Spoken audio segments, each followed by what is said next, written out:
আসসালামু আলাইকুম। এটিএন বাংলা সংবাদে সবাইকে স্বাগত জানাচ্ছি। সৈয়দা মারিয়া হোসেন। প্রথমে থাকছে বিআরবি কেবল সংবাদ শিরোনাম। পাচার করা টাকা ফিরিয়ে আনতেই বাজেটে কালো টাকা সাদা করার সুযোগ বেশি দেয়া হচ্ছে। ঐতিহাসিক ৬ দফা দিবসের আলোচনা সভায় প্রধানমন্ত্রী। মূল্যস্ফীতি নিয়ন্ত্রণে আরও ৬ মাস অপেক্ষা করতে বললেন অর্থমন্ত্রী। বেনজিরের কালো টাকা সাদা করার সুযোগ নেই, জানালেন এনবিআর চেয়ারম্যান। প্রস্তাবিত বাজেটে দুর্নীতিকে উস্কে দেওয়ার অভিযোগ সিপিডির। শুল্ক ও কর প্রত্যাহারের পরও অনেক পণ্যের দাম কমে না, অভিযোগ ভোক্তাদের। ভারতে যে সরকারি আসুক, ঢাকা দিল্লির সম্পর্ক স্থিতিশীল থাকবে বলছেন বিশ্লেষকরা। অন্যদের সাথেও সুসম্পর্ক গড়ে তোলার তাগিদ।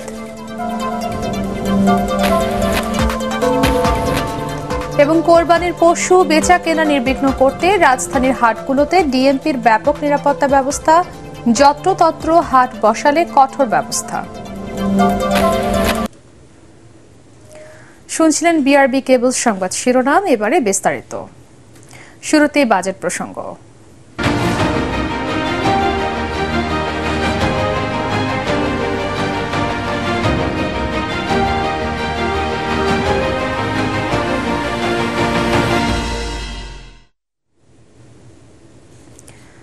বিদেশে পাচার করা টাকা দেশে ফিরিয়ে আনতেই কালো টাকা সাদা করার বেশি সুযোগ দেওয়া হচ্ছে বলে জানিয়েছেন প্রধানমন্ত্রী শেখ হাসিনা। ঐতিহাসিক ৬ দফা দিবস উপলক্ষে রাজধানীতে আওয়ামী লীগের আলোচনা সভায় তিনি বলেন, বিশ্ব পরিস্থিতি, মূল্যস্ফীতি সহ সার্বিক বিষয় বিবেচনা করে এবারের বাজেট অনেক পরিকল্পনা করে দেওয়া হয়েছে। বিস্তারিত জানাচ্ছেন সৈয়দ রিয়াজ। বাঙালিদের যে অবস্থাটা ছিল সম্পূর্ণ অরক্ষিত, এরপরেই কিন্তু তিনি এই ৬ দফা দাবি উত্থাপন করলেন। শুরুতেই ১৯৬৬ সালে তৎকালীন পূর্ব পাকিস্তানের জনগণের পাওয়া না পাওয়ার দুঃখ দশা তুলে ধরেন প্রধানমন্ত্রী। বলেন, বাঙালির প্রতিটি দাবি বুকের তাজা রক্ত দিয়ে আদায় করতে হয়েছে। স্বাধীনতা উত্তরকালে ৭৫-এ সপরিবারে বঙ্গবন্ধুকে হত্যার বিষয়টি উত্থাপন করে সরকার প্রধান বলেন, আওয়ামী লীগ ছাড়া বাংলাদেশের রাষ্ট্র ক্ষমতায় ২৯ বছর যারা ছিল তারা মানব কল্যাণে কোনো কাজ করেনি। আজকের বাংলাদেশ, অত এটুকু বলতে পারি, আওয়ামী লীগ ক্ষমতা আসার পর জাতির পিতার আদর্শ নিয়ে আমরা কাজ করেছি বলেই আজ বাংলাদেশ কিন্তু এগিয়ে যাচ্ছে। গ্রাম পর্যায় পর্যন্ত মানুষের আর্থিক সচ্ছলতা দেখা দিয়েছে। আমরাও কিন্তু আমাদের প্রবৃদ্ধি প্রায় ৮ ভাগের কাছাকাছি নিয়ে এসেছিলাম। মাথাপিছু আয় আমরা বাড়িয়েছি, আমাদের অর্থনীতি বৃদ্ধি হয়েছে, প্রবৃদ্ধি বৃদ্ধি পেয়েছে। এ সময় তিনি কথা বলেন প্রস্তাবিত জাতীয় বাজেট নিয়ে। প্রধানমন্ত্রী বলেন, প্রস্তাবিত বাজেটে মানুষের মৌলিক চাহিদা সহ সার্বিক উন্নয়নের বিষয়টি গুরুত্ব দেয়া হয়েছে। শুধু কালো টাকা না, জিনিসের দাম বেড়েছে। এখন ১ কাঠা জমি যার সেই কোটিপতি, কিন্তু সরকারি যে হিসেব সেই হিসেবে কেউ বেচে না। একটু বেশি দামে বেচে, কিছু টাকা উদ্বৃত্ত হয়, কিন্তু এই টাকাটা তারা গুজে রাখে। তা গুজে যাতে না রাখে, সামান্য একটু কিছু দিয়ে টাকাটা আসলে পথে আসুক, জায়গা মতো আসুক। বিভিন্ন সময়ের সুবিধাবাদীদের প্রশ্রয় দেওয়ার কোনো ইচ্ছা আওয়ামী লীগের নেই জানিয়ে শেখ হাসিনা বলেন, সাধারণ মানুষের যাতে কষ্ট না হয় বর্তমান সরকার সে লক্ষ্যে কাজ করে যাচ্ছে। সৈয়দ রিয়াজ, এটিএন বাংলা, ঢাকা। ৬ দফা নিয়ে পরে আরো রিপোর্ট থাকছে সংবাদে। প্রস্তাবিত বাজেটকে স্বস্তিদায়ক দাবি করে মূল্যস্ফীতি নিয়ন্ত্রণে আরো ৬ মাস অপেক্ষা করতে বললেন অর্থমন্ত্রী আবুল হাসান মাহমুদ আলী। তার আশা, এবছরের শেষ দিকে কমবে মূল্যস্ফীতি। বাজেটোত্তর সংবাদ সম্মেলনে তিনি জানান, ২০২৫ সালের পর সরকারি কর্মকর্তারা সর্বজনীন পেনশন স্কিমে যুক্ত হবে। এসবের সাংবাদিকদের প্রশ্নের জবাবে জাতীয় রাজস্ব বোর্ডের চেয়ারম্যান জানান, ব্যবসায়ীদের দাবির মুখে কালো টাকা সাদা করার সুযোগ দেওয়া হচ্ছে। তবে সাবেক আইজিপি বেনজিরের অবৈধ সম্পত্তি বৈধ করার সুযোগ নেই। বিস্তারিত শারফুল আলমের রিপোর্টে। জাতীয় সংসদে ২০২৪-২৫ সালের বাজেট পেশের পরদিন মন্ত্রিসভা সদস্য, উচ্চপদস্থ কর্মকর্তাদের নিয়ে সংবাদ সম্মেলন করেন অর্থমন্ত্রী। শুরুতেই তিনি জানান, সাধারণ মানুষের জীবনযাত্রাকে সহজ করতে এবারের বাজেট প্রণয়ন করা হয়েছে। আমদানিতে শুল্ক ছাড় দেয়ায় দ্রুতই নিত্য প্রয়োজনীয় পণ্যের দাম কমে আসবে বলে আশাবাদী তিনি। নিজের প্রথম বাজেট উপস্থাপন করে আবুল হাসান মাহমুদ আলী জানান, ডলার আর রিজার্ভ সংকটের কারণেই পণ্যের দাম বেড়েছে। সাংবাদিকদের প্রশ্নের জবাবে অর্থমন্ত্রী আশ্বস্ত করেন, বাজেটের ঘাটতি মেটাতে ব্যাংক ঋণের নির্ভরতা নিয়ে চিন্তার কিছু নেই। মূল্যস্ফীতি থেকে সাধারণ মানুষকে সুরক্ষা দিতে ওএমএস এবং ফ্যামিলি কার্ড সহ যে সকল কার্যক্রম চলছে তা চলমান থাকবে এবং প্রয়োজনে এগুলোর পরিসর আরও বাড়াবার বিষয়টি বিবেচনায় নেওয়া হবে। মূল্যস্ফীতি নিয়ন্ত্রণ যেহেতু আমাদের এখন সর্বোচ্চ অগ্রাধিকার, সেহেতু সংকোচনমূলক নীতিকৌশল আরও কিছুদিন চলমান থাকবে। এই বছরের শেষের দিকে এই কমতে শুরু করবে। আমরা সর্বজনীন পেনশন ব্যবস্থা চালু করেছি, যাতে ব্যাপক সাড়া পাওয়া যাচ্ছে। এই কার্যক্রমে আমরা সকল শ্রেণীর নাগরিককে অন্তর্ভুক্ত করব। 2 বছর পর আবারও বাজেটে কালো টাকা সাদা করার সুযোগ পাচ্ছেন বিনিয়োগকারীরা। এ নিয়ে নানা মহলে সমালোচনার জবাব দেন এনবিআর চেয়ারম্যান।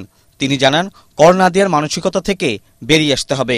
সাবেক আইজিপি ও প্রশাসনের দুর্নীতি নিয়েও কথা বলেন সরকারের নীতি নির্ধারকরা।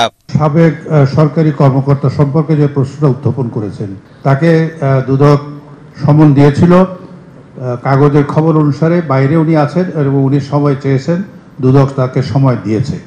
এই তথ্য অনুসন্ধান প্রক্রিয়াটা তো শেষ করতে দিন এবং বিচার ব্যবস্থাই সম্পন্ন করবে। সে কিভাবে বৈধ হয়ে যাবে ট্যাক্স দিলে, এটা আইনি প্রক্রিয়ায় পড়ে গেছে, কেসের ভিতরে পড়ে আছে। ব্যবসায়ী মহলের পক্ষ থেকে একটি দাবি এসেছিল, কিছু অপ্রদর্শিত জিনিস রয়ে গেছে যেটা ওনারা বিজনেসম্যানরা দেখাতে চান, ব্যক্তি পর্যায়ে দেখাতে চান, নতুন করদাতা যারা এখন ট্যাক্স নেগেটিভে আসতে চান তারা দেখাতে চান। সেই জন্য আমরা এই ধরনের একটা সুযোগ তৈরি করে দিয়েছি। প্রস্তাবিত বাজেট পাশের পর জুলাইয়ের প্রথম দিন থেকে শুরু হবে 2024-25 অর্থ বছরের বাজেট বাস্তবায়ন। শরফুল আলম, এটিএন বাংলা, ঢাকা। সামাজিক ন্যায় বিচার নিশ্চিত ও দুর্বৃত্তায়ন বন্ধের আওয়ামী লীগের নির্বাচনী প্রতিশ্রুতির সাথে এবারের বাজেট সাংঘর্ষিক বলে মনে করে গবেষণা প্রতিষ্ঠান সিপিডি। তাদের মতে প্রস্তাবিত বাজেটে দুর্নীতিকে উস্কে দেওয়া হয়েছে। বাজেট পরবর্তী সংবাদ সম্মেলনে সিপিডির বিশ্লেষকরা এসব পর্যবেক্ষণ তুলে ধরেন। অর্থনৈতিক সংকট নিরসনে বাজেটে সুনির্দিষ্ট দিক নির্দেশনা নেই বলেও জানান তারা। ফজর রাবির রিপোর্ট। বাজেট পরবর্তী সংবাদ সম্মেলনে সিপিডির বিশ্লেষকরা বলেন, প্রস্তাবিত বাজেট চলমান অর্থনৈতিক চ্যালেঞ্জগুলোর বিষয়ে সুনির্দিষ্ট দিক নির্দেশনা দিতে ব্যর্থ হয়েছে। মূল্যস্ফীতির জাঁতাকলে পিষ্ট মানুষকে স্বস্তি দিতে যেসব পদক্ষেপ নেওয়া হয়েছে তা অপর্যাপ্ত। আর সামাজিক নিরাপত্তায় দরিদ্র জনগোষ্ঠীর জন্য বাস্তব বরাদ্দ 1% কিছু বেশি রাখা হয়েছে, যা অপর্যাপ্ত। এইবার 17.1%। কিন্তু এখানে কি কি যুক্ত হয়?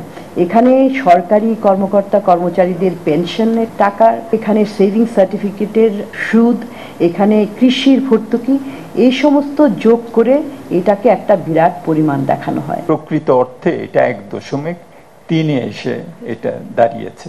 সুতরাং এমন একটা সময় যখন উচ্চ মূল্যস্ফীতির একটা চাপের মধ্য দিয়ে মানুষ যাচ্ছে, সেখানে তো আমরা ফ্যামিলি কার্ড বলেন বা দুস্থ মাতা ও শিশু প্রকল্প বলেন, আমরা তো মনে করেছিলাম যে এটার ভিত্তি, প্রাপ্তি, স্থায়িত্ব এটা আরো অনেক বিস্তৃত করা হবে। সেই ধরনের কিন্তু কোনো প্রোগ্রাম আমরা কিন্তু সেখানে আমরা দেখি নাই। বাজেট ঘোষণার পর থেকে বৈধ আয়ের উপর সর্বোচ্চ 30% কর আরোপ এবং অপ্রদর্শিত অথবা অবৈধ অর্থ মাত্র 15% কর দিয়ে বৈধ করার সুযোগ রাখার সমালোচনা হচ্ছে বিভিন্ন মহলে। এই সমালোচনা আসে সিপিডির পক্ষ থেকেও। ঋণ খেলাপি থেকে শুরু করে দেশের থেকে টাকা পাচার থেকে শুরু করে এই যে বড় ধরনের একটা দুষ্ট চক্র বাংলাদেশে সৃষ্টি হয়েছে, এই দুষ্ট চক্রকে কি আমরা মাথায় হাত বুলিয়ে প্রতি বছর তাদেরকে কিছু সুবিধা দিয়ে এই টাকাটাকে আমরা অর্থনীতিতে নিয়ে আসব, এই রাস্তায় যাব, নাকি আমরা আওয়ামী লীগের ম্যানিফেস্টোর সেই যে দুর্বৃত্তায়নের বিরুদ্ধে যে জিহাদ সেটার দিকে যাব? এটার একটা দৃষ্টিভঙ্গির একটা ব্যাপার আছে এবং বাজেটে আমরা দেখলাম যে কোন দিকে সেটা গেল। আগের যে এখানে নাকি একটু অস্পষ্টতা ছিল, ট্যাক্সের টাকা দিয়ে সে সাদা করে ফেললো, কিন্তু দুদক হয়তো তাকে ধরতে পারে, হ্যাঁ, এরকম একটা আশঙ্কা কিন্তু ছিল। এইবারে কিন্তু সেইটাও একেবারে বন্ধ করে দেওয়া হয়েছে। প্রকৃত মূল্যস্ফীতির হিসাব করলে সাধারণ মানুষের জন্য প্রস্তাবিত বাজেটে তেমন কোনো স্বস্তি নেই বলে মনে করে সিপিডি। তবে শিক্ষা খাতে বরাদ্দ বাড়ানো, জলবায়ু পরিবর্তন মোকাবেলায় বরাদ্দ, সমুদ্র গবেষণায় বরাদ্দ দেয়াকে ইতিবাচকভাবে দেখছে সংস্থাটি। 100 কোটি টাকা মোটেই পর্যাপ্ত বাজেট নয়, কিন্তু 100 কোটি টাকা একটা ইতিবাচক উদ্যোগের শুরু মাত্র। ফজলে রাব্বি, এটিএন বাংলা, ঢাকা। শুল্ক ও কর প্রত্যাহারের পরও অনেক পণ্যের দাম কমে না বলে অভিযোগ করেছেন ভোক্তারা। প্রস্তাবিত বাজেটে কিডনি রোগীদের ডায়ালাইসিসে ব্যবহৃত ফিল্টারে ও ক্যান্সারের ওষুধ তৈরির কাঁচামালের আমদানি শুল্কে ছাড় দেওয়া হয়েছে। তবে এসবের দাম আদৌ কমবে কিনা তা নিয়ে সন্দিহান অনেকে। রাজধানীর বিভিন্ন বাজার ঘুরে দেখা গেছে বাজেটের কোনো প্রভাব নেই নিত্যপণ্যের দামে। মিজান শাহজাহানের রিপোর্ট। এবারের বাজেটে নিত্যপণ্যের দাম কমাতে আছে নানা ঘোষণা আর নির্দেশনা, কিন্তু রাজধানীর বাজারগুলোতে মাছ, মাংস, মুরগি, ডিম সবই বিক্রি হচ্ছে বাড়তি দামে। কোরবানি ঈদকে সামনে রেখে মাসখানেক আগে সেই যে মশলার দাম বাড়া শুরু হয়েছে তা চলছে এখনো। বাজারে আসলে এই বাজেটের কোনো প্রভাব পড়ে নাই, তেমন দামও বাড়ে নাই, মোটামুটি ওই আগের দামেই চলতেছে। দৈনিকই 2-4-5 টাকা করে জিনিসের দাম বাড়ে, যেমন কি কোরবানিতে আসছে এখন পেঁয়াজ কেজিতে 2 টাকা 3 টাকা দৈনিকই বাড়তেছে। আদা রসুন 1 কেজিতে 70-80 টাকা বাড়ছে, যেটা বলার বাইরে। আমসত্ত্ব ও ফলের রস স্থানীয়ভাবে উৎপাদনে ভ্যাট 5% থেকে বাড়িয়ে 15% করার প্রস্তাব করা হয়েছে বাজেটে। এটিকেও অযৌক্তিক মনে করছেন ভোক্তারা। দেশীয় ফলের উপরে আমরা কৃষকদেরকে উৎসাহিত করব, সেটা যৌক্তিক মনে করি। মোবাইল ফোনে কথা বলায় বাড়তি 5% সম্পূরক শুল্ক বসানোর বিষয়টিও পুনর্বিবেচনার দাবি তুলেছেন সাধারণ মানুষ। গরুর দুধে 20% সম্পূরক শুল্ক তুলে নেওয়া হলেও দাম কমা নিয়ে সন্দিহান ক্রেতারা। বাজেটে দাম কমালে ওষুধের দাম কমবে না, যতদিন কোম্পানি না কমাবে। 200টিরও বেশি চিকিৎসা যন্ত্র ও সরঞ্জাম আমদানিতে শুল্ক 1% থেকে বাড়িয়ে 10% করার প্রস্তাব করা হয়েছে এবারের বাজেটে। এতে চিকিৎসা ব্যয় কতটা বাড়ে তা নিয়েও শঙ্কিত সাধারণ মানুষ। ডায়ালাইসিসে ব্যবহৃত ঔষধে গতবার শুল্ক ছাড় দেওয়া হয়েছিল, কিন্তু চিকিৎসা ব্যয় কমেনি। ক্যান্সারে ব্যবহৃত কেমোথেরাপিরও দাম কমানো হয়েছিল গতবার, কিন্তু কেমোর দাম কমেনি, বরং 9000 টাকার কেমো বেড়ে হয়েছিল 11,500 টাকা। এবারও ক্যান্সারের ওষুধ উৎপাদনে ব্যবহৃত কাঁচামালের উপরে শুল্ক ছাড় দেওয়া হয়েছে, কিন্তু দাম কতটুকু কমে, কতটুকু চিকিৎসা ব্যয় সাশ্রয় হবে তা দেখার জন্য অপেক্ষা করতে হবে। মিজান শাহজাহান, এটিএন বাংলা, ঢাকা। আওয়ামী লীগ সরকারের দেয়া বিগত 15 বছরের প্রতিটি বাজেট বাস্তবায়নের হার 92 থেকে 97% বলে দাবি করেছেন পররাষ্ট্রমন্ত্রী ডক্টর হাসান মাহমুদ। চট্টগ্রাম প্রেস ক্লাবের 62তম বর্ষপূর্তি উপলক্ষে আয়োজিত অনুষ্ঠানে তিনি কথা বলেন। মন্ত্রী আরও বলেন, বর্তমান সরকারের আমলে বাজেটের আকার 11 গুণের বেশি বেড়েছে।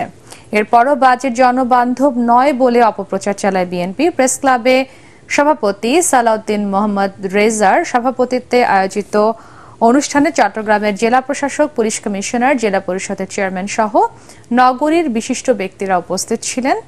বর্ষপূর্তি উপলক্ষে চট্টগ্রাম প্রেস ক্লাবের সাবেক নেতাদের সংবর্ধনা দেয়া হয়। প্রকৃতপক্ষে গত 15 বছরে প্রতিটা বাজেট বাস্তবায়নের হার হচ্ছে 92 থেকে 97% বাজেট বাস্তবায়নের হার, এবং বাজেটের আকার গত 15 বছরে 11.5 গুণ বৃদ্ধি পেয়েছে বাজেটের আকার। প্রস্তাবিত বাজেটে দুর্নীতিবাজদের আরও উৎসাহিত করা হয়েছে বলে মন্তব্য করেছেন বিএনপি মহাসচিব মির্জা ফখরুল ইসলাম আলমগীর। ঢাকা রিপোর্টার্স ইউনিটিতে আলোচনা সভায় তিনি বলেন, প্রস্তাবিত বাজেটে শিল্প উন্নয়ন ও কর্মসংস্থান সৃষ্টির কোনো উদ্যোগ নেই। বর্তমান সরকারকে ক্ষমতা থেকে সরাতে না পারলে দেশের স্বাধীনতা, সার্বভৌমত্ব, উন্নয়ন কোনো কিছুই সম্ভব নয় বলে দাবি করেন মির্জা ফখরুল। সরকার বাংলাদেশের সব প্রতিষ্ঠান ধ্বংস করে দিয়েছে অভিযোগ করে বিএনপি মহাসচিব বলেন, ভারতের জনগণ ভোট দেওয়ার সুযোগ পেয়েছে বলেই মোদির হিন্দুত্ববাদ প্রতিষ্ঠার প্রচেষ্টা রুখে দিয়েছে। এই বাজেট তো হচ্ছে আপনার কালো টাকার বাজেট। কালো টাকা কি করে সাদা করা যাবে তার বাজেট, কি করে দুর্নীতি আরো বেশি করে করা যাবে তার বাজেট, বেনজির বাজেট। বেনজির তো সব দিক দিয়েই এখন বেনজির আমাদের পুলিশ অধিকর্তা ছিলেন, তিনিও যা ঘটিয়েছেন তাও বেনজির। এখন বাজেট হচ্ছে তাও বেনজির। সাবেক আর্মি চিফ ছিলেন, তিনি যে ঘটিয়েছেন সেটাও বেনজির। আমাদের সবকিছুই বেনজির। এখন মানুষকে জাগিয়ে তুলতে পারি এবং দানবকে উৎখাত করে সত্যিকার অর্থে জনগণের সরকার, জবাবদিহিতামূলক সরকার আমরা প্রতিষ্ঠা করতে পারি। এটাই হোক আমাদের লক্ষ্য। এ পর্যায়ে ঐতিহাসিক 6 দফা প্রসঙ্গ। দিবসটি উপলক্ষে সকালে ধানমন্ডিতে জাতির জনক বঙ্গবন্ধু শেখ মুজিবুর রহমানের প্রতিকৃতিতে পুষ্পস্তবক অর্পণ করেন প্রধানমন্ত্রী শেখ হাসিনা। এ সময় আওয়ামী লীগের সাধারণ সম্পাদক ওবায়দুল কাদের বলেন, যারা 6 দফা নিষিদ্ধ করেছিল তারাই বঙ্গবন্ধুর হত্যার সাথে জড়িত। রিপোর্ট আদ্দিন সজীবের। বাঙালির মুক্তির সনদ 6 দফার সুফল আজকের বাংলাদেশ, বাঙালির স্বাধীনতা। 1966 সালের এই দিনটি স্মরণে সকাল 7টায় ধানমন্ডি 32 নম্বরে বঙ্গবন্ধু শেখ মুজিবুর রহমানের প্রতিকৃতিতে পুষ্পস্তবক অর্পণ করেন প্রধানমন্ত্রী শেখ হাসিনা। পরে আওয়ামী লীগের সভাপতি হিসেবে দলের শীর্ষ নেতাদের নিয়ে শ্রদ্ধা জানান তিনি। এ সময় বঙ্গবন্ধু শেখ মুজিবুর রহমানের স্মৃতি স্মরণে কিছুক্ষণ নীরবে দাঁড়িয়ে থাকেন প্রধানমন্ত্রী। 6 দফা যদি না হতো তাহলে 69-এ 6 দফা ভিত্তিক 11 দফা গণ বিস্ফোরণ, বাংলাদেশের যে গণ অভ্যুত্থান, এ গণ অভ্যুত্থান হতো কিনা, সেটাই হলো বড় কথা। শ্রদ্ধা নিবেদন শেষে আওয়ামী লীগের সাধারণ সম্পাদক ওবায়দুল কাদের বলেন, যারা 6 দফা নিষিদ্ধ করে দিয়েছিল তারা বাংলাদেশের স্বাধীনতাও মানে না। আমাদের ইতিহাসে বাঁক পরিবর্তনকারী এইসব দিবস 75-এর পর নিষিদ্ধ করে। যারা নিষিদ্ধ করে দেয় তারা খুনের সঙ্গে 75-এর তারা জড়িত। এরপর বঙ্গবন্ধুর প্রতিকৃতিতে শ্রদ্ধা জানায় আওয়ামী লীগের অঙ্গ ও সহযোগী সংগঠনের নেতাকর্মীরা। আদ্দিন সজীব, এটিএন বাংলা, ঢাকা।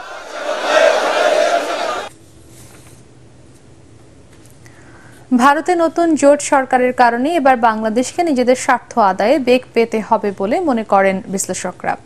তবে যারাই সরকারে আসুক, ভূ রাজনীতির কারণে ঢাকা দিল্লির বন্ধুত্বপূর্ণ সম্পর্ক স্থিতিশীল থাকবে বলে তাদের দাবি।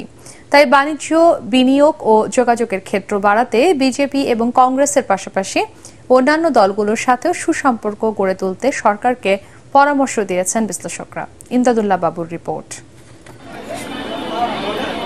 বিশ্বের সবচেয়ে বড় গণতান্ত্রিক দেশ ভারতের নির্বাচনে এককভাবে এবার সংখ্যাগরিষ্ঠতা পায়নি 10 বছর ধরে ক্ষমতায় থাকা ভারতীয় জনতা পার্টি বিজেপি। তাই সরকার গঠনে এবার জোটের ওপর ভর করতে হচ্ছে নরেন্দ্র মোদীকে। বিজেপি এককভাবে সরকার গঠন করতে না পারায় সিদ্ধান্ত গ্রহণের ক্ষেত্রে একচ্ছত্র আধিপত্য থাকবে না মোদীর। এ অবস্থায় বাংলাদেশের স্বার্থ সংশ্লিষ্ট নানা বিষয়ে সিদ্ধান্ত নেয়ার ক্ষেত্রেও শরিকদের কাছ থেকে ভেটো পাবেন দেশটির নতুন সরকার প্রধান, বলছেন বিশ্লেষকরা। মোদী সাহেবকে যদি কোয়ালিশনে ঢুকতে হয়, সেক্ষেত্রে ইন্টারনাল কিছু টানাপোড়েন তো তৈরি হবেই। আমাদের যে সকল আউটস্ট্যান্ডিং ইস্যু আছে, যেগুলো আমাদের সঙ্গে এখনো ভারতের আমরা রিজলভ করতে পারিনি বা আনসেটেলড অবস্থায় আছে, সেগুলোর ক্ষেত্রে টুকটাক গিয়ে তৈরি হবে। শুধু ক্ষমতাসীন দলের সঙ্গে সম্পর্ক রাখা মনে হয় যে খুব একটা বেশি বিফিটিং না। আমাদের আউটস্ট্যান্ডিং ইস্যুগুলো যখন ভারতের রাজনৈতিক টেবিলে উঠবে, তখন যাতে অপরাপর দলগুলোর সহায়তা সমর্থন যাতে আমরা পাই। কংগ্রেস বা বিজেপির বাংলাদেশ সম্পর্কে তাদের একটা ঐক্যমত্য আছে, কাজে এই ক্ষেত্রেও আমি কোনো পরিবর্তনের হবে বলে মনে করছি। শুল্ক, আধা শুল্ক, অশুল্ক বাধা আছে, সেগুলি দূরীভূত হোক। এই দেশে ভারতের বিনিয়োগ বাড়লে আমাদের এক্সপোর্ট বাড়তে পারে। অভিন্ন নদীগুলোর পানি সমস্যার সমাধান দ্রুত হোক, এটা আমরা চাই। দুই দেশের সম্পর্কের মধ্যে ওতপ্রোতভাবে জড়িত বাণিজ্য, মোংলা বন্দর ব্যবহার এবং যোগাযোগ বাড়ানো নিয়েও নানা প্রস্তাবনা রয়েছে দেশটির বিদায়ী সরকারের। বিশ্লেষকরা বলছেন, এসব বিষয়ে নিজেদের স্বার্থ হাসিলে এবার কৌশলী হতে হবে ঢাকাকে। সাউথ এশিয়ার পলিটিক্সে ট্রান্সফর্ম করার কিছু নেই, ট্রানজাকশন, আপনি আমাকে এটা দেন, আমি আপনাকে এটা দেব, মিডিয়েশন, নেগোসিয়েশন, এই জিনিসগুলো কিন্তু খুব গুরুত্বপূর্ণ। সো আমাদের সরকারের হিউজ ইনভেস্ট করা দরকার সেই জায়গাটাতে। আমাদের আসলে ওইরকম ভালো নেগোসিয়েটর আছে কিনা, আমাদের ব্যাকআপ ডাটা ঠিকঠাক মতো আছে কিনা, আমরা পরিসংখ্যান ঠিকঠাক মতো দিতে পারি কিনা, আমরা যথাসময়ে যথার্থ আর্গুমেন্ট করতে পারি কিনা। ব্যবসা বাণিজ্যের ক্ষেত্রে খানিকটা অগ্রগতি হতে পারে। সেপা যেটা আলাপ আলোচনায় আছে সেটা হয়তো দুই দিকের রাজনৈতিক অঙ্গীকার হয়তো সেই সেপাটা পেতে পারে। তিস্তা নিয়ে খুব অগ্রগতি হওয়ার মতো কারণ দেখছি না, কারণ কি ভারতের রাজনৈতিক কাঠামোতে এমন কোনো পরিবর্তন হয়নি যার মধ্য দিয়ে এখানে এই বিষয়ে একটা ঐক্যমত্য আসতে পারে কেন্দ্র এবং রাজ্যের মধ্যে। নরেন্দ্র মোদীর সরকারের সাথে চীনের বড় ধরনের কোনো মতবিরোধ নেই, তাই ভারতের বিনিয়োগ বাংলাদেশে বাড়লে চীনও খুব বেশি আপত্তি করবে না বলে মনে করছেন বিশ্লেষকরা। ইমদাদুল্লাহ বাবু, ATN বাংলা, ঢাকা। রাজধানীর হাটগুলোতে কোরবানির পশু বেচাকেনা নির্বিঘ্ন করতে নিরাপত্তা ব্যবস্থা ঢেলে সাজাচ্ছে ঢাকা মেট্রোপলিটন পুলিশ ডিএমপি। সংবাদ সম্মেলনে ডিএমপি কমিশনার হাবিবুর রহমান জানান, প্রতারক চক্র ও ছিনতাই প্রতিরোধে পশুর হাটগুলোতে পুলিশের অতিরিক্ত সদস্য মোতায়েন থাকবে। যেখানে সেখানে হাট বসালে ব্যবস্থা নেবার হুঁশিয়ারি দেন তিনি। GM তসলিমের রিপোর্ট। পশুর হাটগুলোতে প্রতি বছর নানা অব্যবস্থাপনায় ভোগান্তিতে পড়েন ক্রেতারা। হাটের নির্ধারিত স্থান রেখে বেশিরভাগ ক্ষেত্রেই মূল সড়কে রাখা হয় গবাদি পশু, আর হাট জুড়ে প্রতারক, অজ্ঞান পার্টি ও ছিনতাইয়ের ঘটনা ঘটে প্রায়। এই সব কিছুই বিবেচনায় রেখে কোরবানির পশুর হাট জুড়ে নিরাপত্তা ব্যবস্থা ঢেলে সাজিয়েছে ঢাকা মহানগর পুলিশ ডিএমপি। পশুর হাট বসবে ঢাকা মেট্রোপলিটন এলাকায়। ডিএমপি মিডিয়া সেন্টারে সংবাদ সম্মেলনে জানানো হয়, মহানগরীর স্থায়ী 2টি ও অস্থায়ী 17টি হাটের নিরাপত্তার জন্য আলাদা আলাদা সমন্বয় কমিটি গঠন করা হয়েছে। সাদা পোশাকে গোয়েন্দা সহ পুলিশের একাধিক ইউনিট একযোগে কাজ করবে।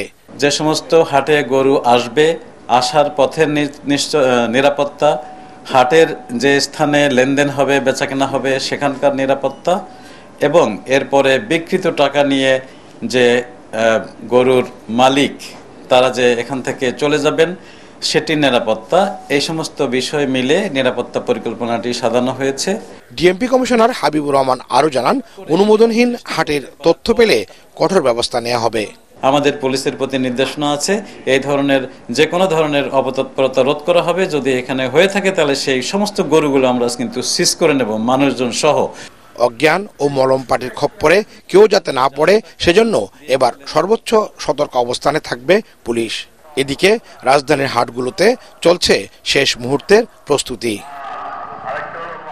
GM Taslim, ATN Bangla, Dhaka.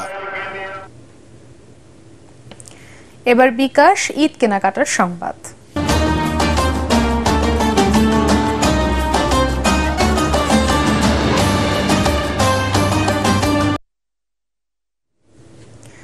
ঈদুল আজহাকে সামনে রেখে গ্রাহকদের কেনাকাটায় আগ্রহ বাড়াতে বিশেষ অফার দিচ্ছে মোবাইল ব্যাংকিং সেবা প্রতিষ্ঠান বিকাশ।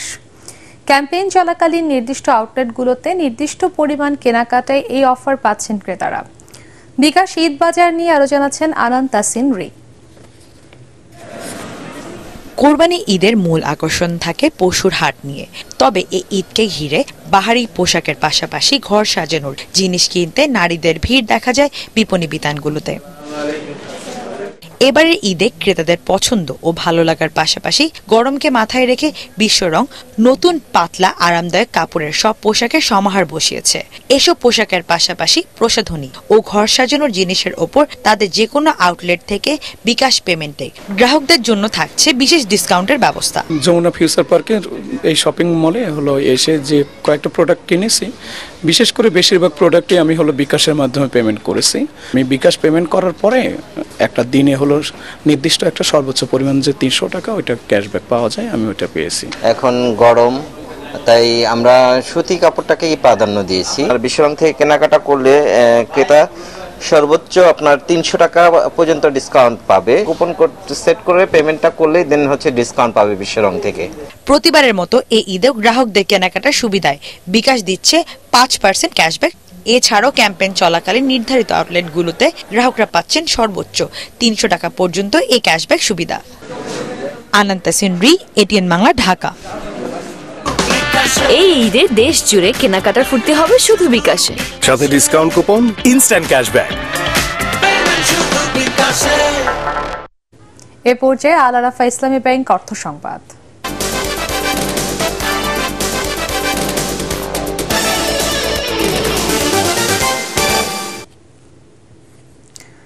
সরকারি বেসরকারি ইউনানি আয়ুর্বেদিক ও হোমিওপ্যাথিক মেডিকেল কলেজের 2023-24 শিক্ষাবর্ষের BUMS, BAMS এবং BHMS কোর্সের ভর্তি পরীক্ষা অনুষ্ঠিত হলো আজ।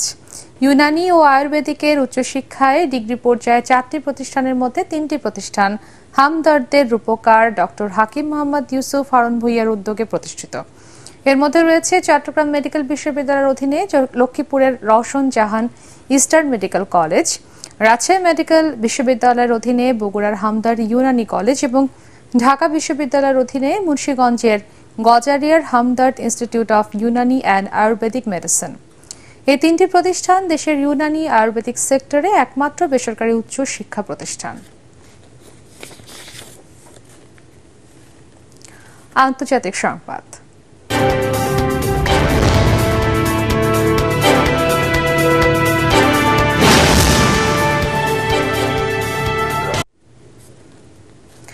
নরেন্দ্র মোদীকে এনডিএ জোটের নেতা নির্বাচন করলেন লোকসভার নবনির্বাচিত জোটের সদস্যরা। এসময় কংগ্রেসের আসন সংখ্যা নিয়ে কটাক্ষ করেন বিজেপি প্রধান। বলেন গত 3টি লোকসভা নির্বাচনে কংগ্রেস সব মিলিয়ে বিজেপির এবারের নির্বাচনে জয় করা আসনের চেয়েও কম সংখ্যক সিট পেয়েছে। বিরোধীরা গণতন্ত্র হত্যার চেষ্টা করেছে উল্লেখ করে মোদী আরও বলেন তাদের সেই প্রচেষ্টাকে জনগণ ব্যর্থ করেছে। বিরোধীরা দেশে গণতন্ত্রহীনতার মিথ্যা অভিযোগ করে বিশ্ব দরবারে ভারতের নাম ভুলুণ্ঠিত করছে বলেও তার অভিযোগ। একই সাথে লোকসভা নির্বাচনে ইন্ডিয়া জোটের ফলকে নৈতিক হার হিসেবে মন্তব্য করেন নরেন্দ্র মোদী। সাবেক অর্থমন্ত্রী ও কিংবদন্তি আবুল মাল আব্দুল মুহিতের দ্বিতীয় মৃত্যুবার্ষিকী উপলক্ষে স্মারক গ্রন্থের মোড়ক উন্মোচন ও স্মরণ সভা অনুষ্ঠানের আয়োজন করে AMA মুহিত ট্রাস্ট। রাজধানীর কাকরাইলের ডিপ্লোমা ইঞ্জিনিয়ারিং ইনস্টিটিউটে আয়োজিত অনুষ্ঠানে বক্তারা বলেন দেশ ও মানুষের প্রতি দায়বদ্ধ ও বাংলাদেশের রূপান্তরের এক পুরোধা ব্যক্তিত্ব ছিলেন আবুল মাল আব্দুল মুহিত। অনুষ্ঠানে অন্যান্যের মধ্যে পরিবেশ মন্ত্রী সাবের হোসেন চৌধুরী, প্রবাসী কল্যাণ প্রতিমন্ত্রী শফিকুর রহমান ও বিশিষ্ট অর্থনীতিবিদ ডক্টর কাজী খলিকুজ্জামান আহমদ উপস্থিত ছিলেন। টি-20 বিশ্বকাপ ক্রিকেটের খবর।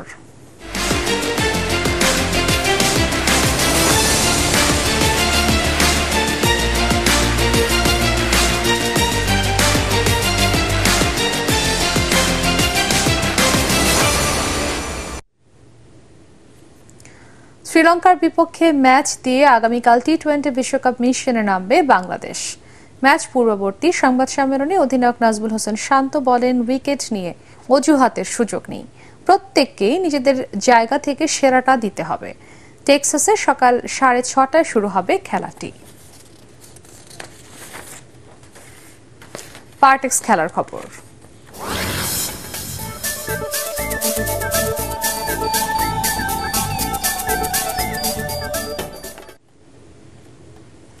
মেয়েদের ক্রিকেট লিগে দ্রুততম সেঞ্চুরির রেকর্ড গড়লেন আবাহনীর দিলারা আক্তার। তাতে ঢাকা প্রিমিয়ার ডিভিশন ক্রিকেট লিগে সর্বোচ্চ রানের রেকর্ড গড়েছে মতিঝিল পাড়ার ক্লাবটি। বিকেএসপির 4 নম্বর মাঠে জাবিদ আহসান সোহেল ক্রিকেট ক্লাবের বিপক্ষে আবাহনীর ওপেনার দিলারা সেঞ্চুরি তুলে নেন মাত্র 53 বলে। আগের রেকর্ডটি ছিল মোহামেডানের জেসি আক্তারের 66 বলে। ইনিংসে দিলারা মারেন 13 আর 5 ছক্কা। এতে 50 ওভারে 6 উইকেটে 406 রান তোলে আবাহনী। এই রান তাড়া করতে নেমে মাত্র 36 রানে গুটিয়ে যায় জাবিদ আহসান ক্রিকেট ক্লাব। তাতে 368 রানে ম্যাচ জিতে জাহানারার দল। এটাও মেয়েদের ক্রিকেট বাংলাদেশে সর্বোচ্চ ব্যবধানে জয়ের রেকর্ড। শেষ করার আগে বিআরবি কেবল সংবাদ শিরোনাম আরো একবার। পাচার করা টাকা ফিরিয়ে আনতেই বাজেটে কালো টাকা সাদা করার সুযোগ বেশি দেওয়া হচ্ছে। ঐতিহাসিক 6 দফা দিবসের আলোচনা সভায় প্রধানমন্ত্রী। মূল্যস্ফীতি নিয়ন্ত্রণে আরো 6 মাস অপেক্ষা করতে বলেন অর্থমন্ত্রী। বেনজিরের কালো টাকা সাদা করার সুযোগ নেই, জানালেন এনবিআর চেয়ারম্যান। প্রস্তাবিত বাজেটে দুর্নীতিকে উস্কে দেওয়ার অভিযোগ সিপিডির। শুল্ক ও কর প্রত্যাহারের পরও অনেক পণ্যের দাম কমে না, অভিযোগ ভোক্তাদের। ভারতে যে সরকারি আসুক, ঢাকা দিল্লির সম্পর্ক স্থিতিশীল থাকবে বলছেন বিশ্লেষকরা। অন্যদের সাথেও সুসম্পর্ক গড়ে তোলার তাগিদ। এবং কোরবানির পশু বেচাকেনা নির্বিঘ্ন করতে রাজধানীর হাটগুলোতে ডিএমপির ব্যাপক নিরাপত্তা ব্যবস্থা। যত্রতত্র হাট বসালে কঠোর ব্যবস্থা। পরবর্তী সংবাদ দেখার আমন্ত্রণ জানিয়ে এখনকার মতো শেষ করছি। এটিএন বাংলার সংবাদ ইউটিউবে দেখতে ব্রাউজ করুন youtube/এটিএন বাংলা নিউজ। ধন্যবাদ সবাইকে।